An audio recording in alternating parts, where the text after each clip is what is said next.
வேற்றுமை களையும் ஒற்றுமை உணர்வே வாழ்வை சீரத்தச் செய்யும். தன்னலம் கருணா தூய அன்பே உவகை பிறக்கச் செய்யும்.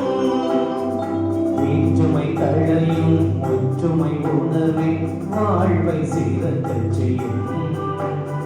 தன்னலம் கருணா தூய அன்பே உவகை பிறக்கச் செய்யும். இறைவன் தந்த புதிய உறவு மகிழ்வாய் வாழ்ந்திடுங்கள்.